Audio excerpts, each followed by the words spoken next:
Abraham Lincoln was born on a cold winter morning, February 12, 1809, inside a tiny wooden cabin deep in the forests of Kentucky. Looking at that place, you would never guess that greatness could come from it. There were no lights, no schools, no comfort, just silence, poverty, and hardship. The floor was nothing but packed dirt. The walls were rough logs, and the cold wind always found a way inside, no matter how hard the family tried to keep it out. From his very first breath, it was as if life itself was determined to test him. Lincoln grew up in extreme poverty. This wasn't just a tough phase in his life. It was his entire reality. As a child, he never knew what toys or free time felt like. He only knew work.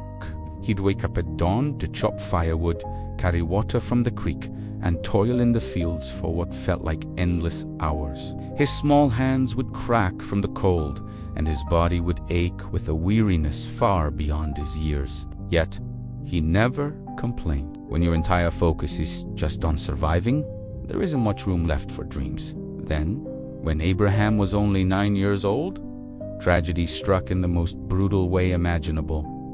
His mother died. The one person who brought any warmth and light into his harsh world was suddenly gone. The woman who believed in him, who comforted him, disappeared without a warning. The young boy stood at her grave, unable to understand why life could be so cruel, why the love he cherished could be ripped away so quickly. From that moment on, a quiet sadness became a constant companion in his life, and a deep silence became a part of who he was. As he grew older, Lincoln carried that emptiness inside him, but somewhere in the middle of all the exhaustion and poverty, he found something that gave him a glimmer of hope: books. He owned almost none. Money was always scarce, and getting an education was a luxury his family could never afford. Still, his hunger to learn was unstoppable. He would walk for miles, sometimes for hours, just to borrow a single book. At night,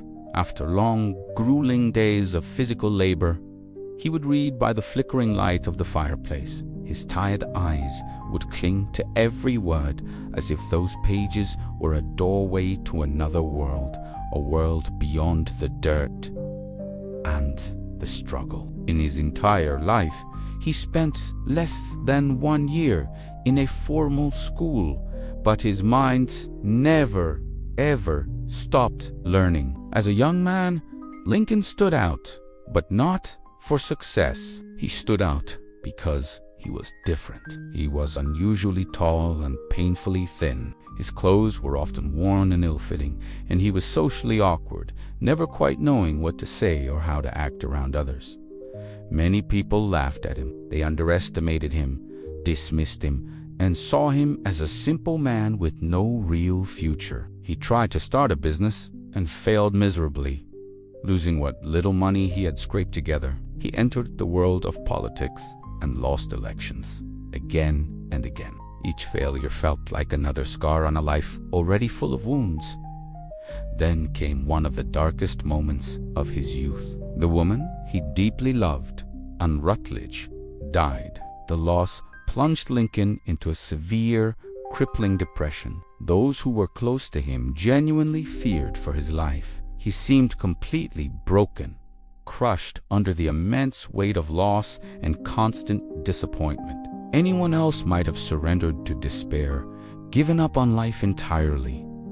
But Lincoln did not. Instead of running from his failures, he faced them head-on. Alone, without teachers or any formal education, he began to study law. He read relentlessly, his mind constantly at work, thinking deeply about justice and reason. He taught himself everything, driven by an iron will, discipline, and incredible patience. After years of this solitary effort, he finally became a lawyer. He wasn't rich, and he certainly wasn't famous, but he became known for something incredibly rare: his honesty. People called him Honest Ab. He took on cases for the poor, stood beside the powerless, and spoke up for those who had no voice. He understood injustice so deeply because he had lived it every single day of his life. Slowly but surely, people started to listen to him. His simple, direct way of speaking connected with them. He decided to enter politics once again. But this Chimi, it wasn't out of personal ambition. It was fueled by a deep-seated belief that injustice in the world must be challenged. He was elected to public office and later to Congress. His speeches were never polished or flowery, but they were sincere, spoken from the heart. He spoke out against slavery, not as a politician trying to win votes, but as a human being who believed that dignity belonged to every single person, no matter the color of their skin. Then, in 1860, after more than 50 years of poverty, loss, failure, and unimaginable pain, the impossible happened. Abraham Lincoln was elected President of the United States. The boy born in a humble wooden cabin, the orphan who lost his mother, the man who had failed countless times in business and in politics, now stood as the leader of a nation. Yet, even the presidency offered no peace. In fact, it brought his greatest challenge yet. He took office at the most dangerous moment in American history. The country was tearing itself apart over the issue of slavery. The Civil War erupted. Brother fought against brother. Blood was spilled on American soil, and the very future of the nation hung in the balance. Through it all, Lincoln stood firm. He led with a rare combination of courage and compassion. He navigated the storm with wisdom and resolve, his primary goal always being to preserve the unity of the nation. He guided the country through its darkest days and, in doing so, brought an end to the institution of slavery, changing the course of history forever. In 1865, just as the war ended and a new dawn of peace seemed possible, Abraham Lincoln was assassinated. His life was cut short by a bullet, but his story did not end there.